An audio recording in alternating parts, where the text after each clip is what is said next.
nothing is working.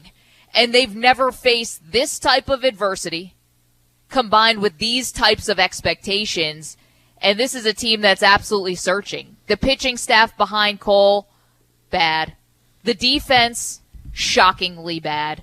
The at-bats, not nearly as competitive as they need to be. I mean, how many times do we have to listen to Paul O'Neill over the weekend chastising the Yankees for missing pitches in the zone and fouling off pitches that need to be put in play?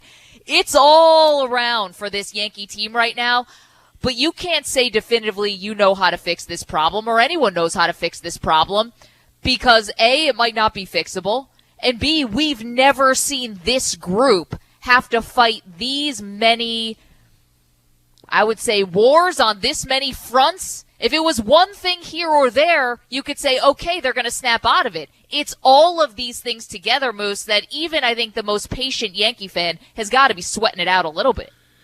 Yeah, I would think so. I mean, but are they this bad? Right, so I mean, we're looking at the Yankees at their worst, and everyone's jumping on the corpse and putting them 6 feet under, and you say, okay, well, is it realistic that they are this bad?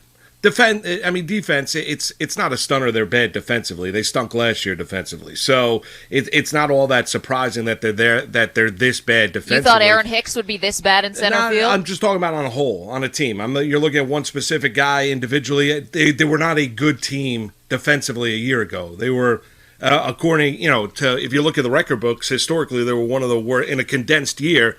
They are horrifically bad. So I'm not stunned that they're bad defensively. The pitching staff behind Garrett Cole has been awful. They're not scoring runs. They had 11 hits and 7 runs in 3 games against the Tampa Bay Rays. They're getting shut down by the immortal Michael Wacha. You're getting a pep talk from Aaron Boone, which didn't really result into anything, into initial success because the Yankees went out there and lost. So it's frustrating. I mean, I don't think they're this bad. I don't think they're a 5-10 team over 15 games. You look at it, they played really bad baseball. They look like a really bad team. They look absolutely lifeless. There's clamoring about what Aaron Boone is going to do. How do you exactly shake up this group?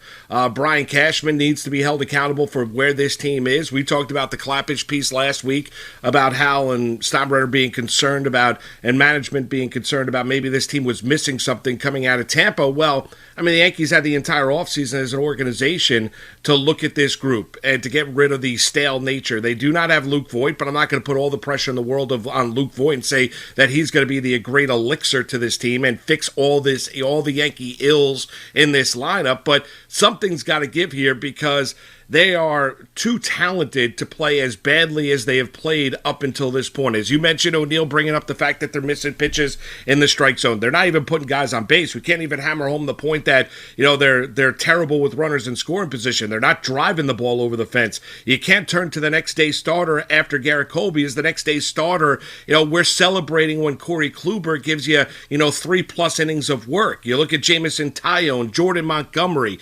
Devi Garcia's not with the team. Domingo Germán already got sent down there, starting this series with an opener, Nick Nelson, on Friday night. Whatever can go wrong has gone wrong for this Yankee team. I think it's a fair point when you look at this group, right? Because 97, this is the worst start for a Yankee team since 97, right? The Yankees were coming off a World Series victory in 96, right? So you look at it individually, that roster in 97 when you had Girardi, was your starting catcher. I think he played 112 games. You look at Luis Sojo was at second base. I mean, this is a more gifted, more talented team, but even with that start in 97, we know the Yankees didn't win a World Series that year. They got eliminated by Cleveland and the Alomar shot off of Mariano Rivera, but the very fact is that there was a history with that group. There is not that history of this group being able to overcome that. You can't look back and say, well, they just won a World Series in 2020. Everything's going to be all right with this team, or 2019 or 2018. No, you can't say that. The Yankees have not won a World Series since 2009. So I get why people are sounding the alarm bells because they're not only bad, they're an awful watch. They've got terrible demeanor on the base pad. Well, as a team, they look like they're absolutely lifeless. Now, that comes across with losing as well, right? So my question is, are they really this bad, right? 5-10 through 15 games. Is this really going to resemble this team and this group this year? But I think the mental hurdle aspect of a team trying to overcome something that they've never gone through, that Aaron Boone and his coaching staff has never gone through, this kind of a start to a season, I think is a massive hurdle that this group needs to overcome, and overcome really, really soon. Yeah, well, but not one hurdle. Multiple hurdles. I mean, mental is one part of it, and you have competing messages coming out from the manager, which is we cannot be motivated, by results. We can't be obsessed with chasing results, is what Aaron Boone is saying. You got to be more about process. And then you have DJ LeMahieu, who is one of the bright spots for the Yankees, who is saying that the only way we're going to be able to relax is if we see the results coming. So there's a massive disconnect from the mental side, let alone, as you mentioned, and I mentioned, pitching behind Cole, the defense needing to tighten up, the at-bats having to be way more competitive.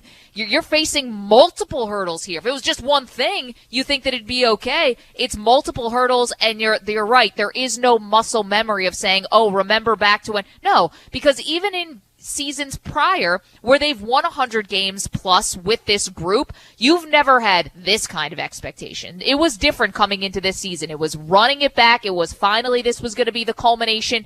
It was, all right, time for the baby Bombers to take that next step. That's only been building and building and building. You got the finishing piece last year with Garrett Cole. You thought that was the finishing piece. And now that season was all wonky in 2020, and 2021 was supposed to be the thing. What are they going to fall back on to get them out of this? Because it's not just one thing. Well, but Maggie, it's many things. Well, I get it, but they got to hit. I mean, they got to really, hit, they got to pitch, they got to defend, they got to do it all, Moose. No, I get it, but the defense, they had an opportunity to correct in the offseason. They said thanks, but no thanks. They did. I mean, they honestly, they did, right? We know what the limitations of Gary Sanchez behind home plate. Gleyber Torres is not a shortstop. I've been saying it for months. The Yankees want to put square peg round hole. They had an opportunity to make an adjustment in the offseason. He's better in the field than he is at the plate right now. He's not. He's not a shortstop. And his misgivings at shortstop, or the errors at shortstop, or his focus on defense at shortstop is affecting of what he is offensively at the plate. What separates Gleyber Torres, he's not Omar Vizquel defensively, and he's not Ozzie Smith defensively. He's not one of these great defensive shortstops. So if he's not if he's not providing what you want, what made him a special player was what he was going to provide offensively. So if he's not hitting, I mean, Gleyber Torres is just a guy. He's nothing really all that special because he's not going to separate himself with this unbelievable play defensively at shortstop. So we talked about in the offseason, the Yankees had an opportunity to adjust, to adapt. They want to tell you how smart they are, how advanced they are. They're just as smart as the Tampa Bay Rays. Well, the Tampa Bay Rays own you.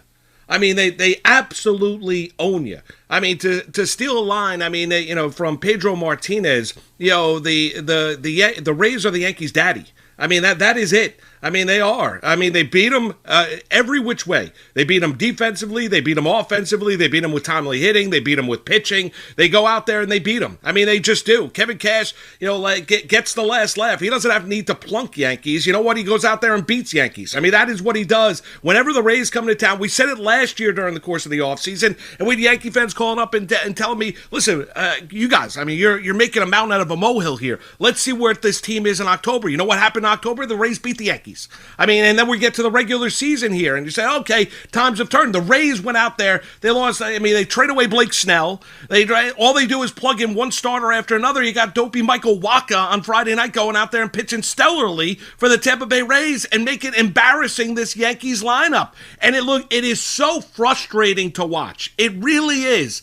And there's regular season's regular season, postseason is postseason. But let's be honest, the Yankees are not as smart as Rays. They are just not. They're not. They don't do it better than Tampa Bay. Tampa Bay does it better than the Yankees. Let's all come to that realization now about what Tampa is as an organization and how they operate baseball-wise. But the Yankees had an opportunity this offseason to adjust this team. Brian Cashman said thanks, but no thanks. He didn't adjust this team defensively. He thought they'd roll it back. We had an argument, discussion at the time. The Yankees are telling you we're a world championship caliber team without the pennant, without the rings, without the celebration, without the parade down the Canyon of Heroes. The Yankees are telling you that they're a championship caliber team, which is complete and utter nonsense, because now you look at this team, now you sound the alarms, right? Because the defense is bad, and I agree with you. Hicks is stunningly, bad defensively. He's atrocious offensively right now. Get him out of that number 3 spot if you're Aaron Boone in the lineup, by the way. I mean, dump his rear end down in the batting order, because he is an absolute zero. I don't know what the Yankees are going to do, but I can't see Aaron Hicks there in the number 3 spot. I just can't.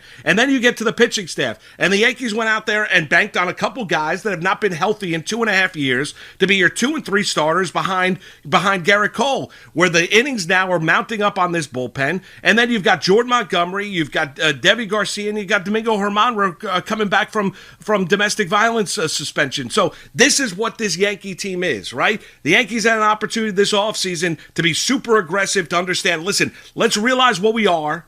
Let's not be loyal to our decisions in the past. Let's understand where this team is. And they decided to look the other way and say, we are good enough. Now they're a 5-10 baseball team. The pressure is on Boone. The team looks extremely uncomfortable. They're not hitting. They're not pitching. They're not playing any defense. They look absolutely lost. They are one of the worst teams in Major League Baseball for a team that's in the upper echelon of payroll in Major League Baseball, which is stunning. Well, the question is it fixable?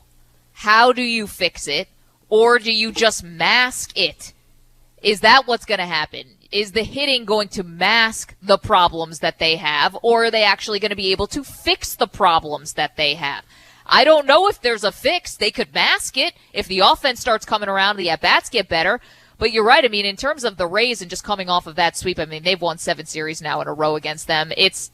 Talk about the mental side. I don't know how you couldn't have that in your head when not only you're fighting the Rays, your own fans are turning on you on Friday night. Throwing baseballs out onto the field and other stuff. They're booing the crap out of you. Even Cole got a few boos after giving up an RBI double in the seventh inning yesterday. I mean, nobody is being spared from the wrath and the backlash of the Yankee fan right now, and I understand why they're frustrated. So you're fighting your opponent, you're fighting your own fans, and you're fighting in your own head. I don't know how you fix this, but I'll tell you this.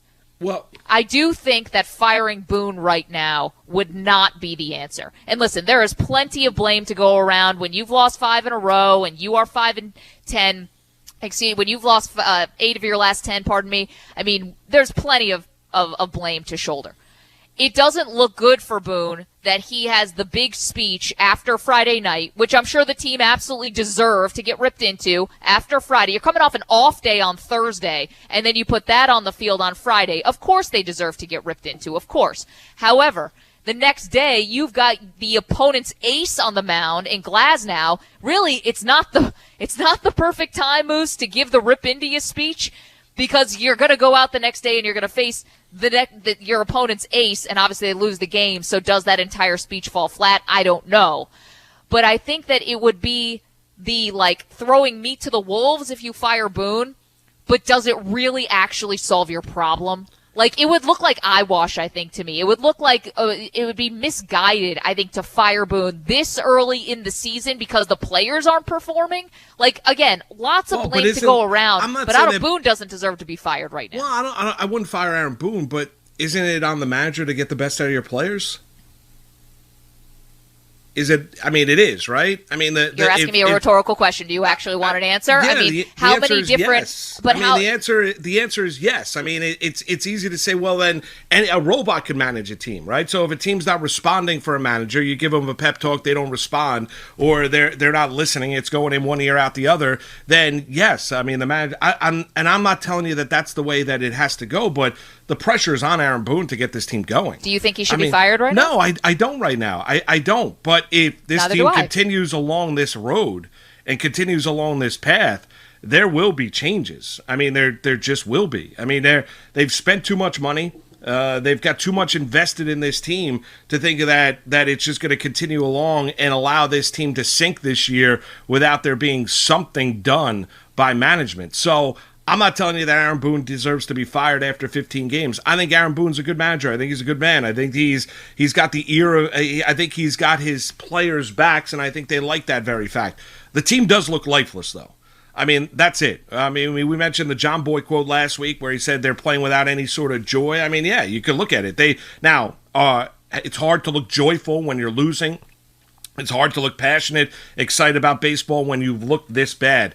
If you're asking how do they get their way out of it, well, the strength of this team is the lineup. If they don't hit, and that's where you say, okay, there are limitations when I look at this team defensively. There just are. There are limitations to what this team is going to be defensively. There's going to be miscues. There's going to be misplays. You're just going to have to deal with it. I was listening to Susan and John yesterday about how having Garrett Cole throwing extra pitches during the course of an inning. We've seen it. We saw it last year in the playoffs with Gleyber. They're not going to be a great defensive team. There's nothing that you're going to be able to do, even with Luke Voigt returning and LeMahieu over at second, Gleyber at shortstop, Gio Urshela at third base. Now, Aaron Hicks, that's an outlier. He's a really good defensive center fielder. He's got to be significantly better offensively, but his strength is about what he can do defensively in center field, going gap to gap, and he's got an absolute bazooka for an arm, coming back off of Tommy John surgery. But the thing that's workable here, the defense is what it is. The rotation at this stage is what it is. If the bats, that's the thing that's going to help be the great cover up some of the warts on this team, because there's too many good bats in this lineup to be as putrid as they are. They had 11 hits in 3 games against Tampa. They scored 7 runs. I know they dead in the baseball this year. I get it. They're missing pitches left and right, as you mentioned, that O'Neill mentioned. That is the great strength to this team about what they can be offensively. We've talked about it year in and year out. If they don't hit, they're going to be really bad. I mean, there's no other way to do it, because they're not going to outpitch teams. They're not going to out-defend teams. They're not going to take outs away from teams. If they don't hit, they're going to be really bad. So the lineup has got to get something together. We talk about shakeups and looking at this lineup. Well, Aaron Boone and the analytics department and Brian Cashman and everybody else, the brain trust for the Yankees, have got to come together and look at this lineup and say, how can we generate offense? There's too many, whether it be Stanton, whether it be Judge. I know Sanchez is now a little bit banged up. Gleyber Torres, Gio Urshela, Clint Frazier, who's been an absolute zero. Frazier's given you nothing this year offensively. I mean, there's too many good bats in this lineup to think that they're going to be this bad. But if they are, the Yankees are going to be bad all season long.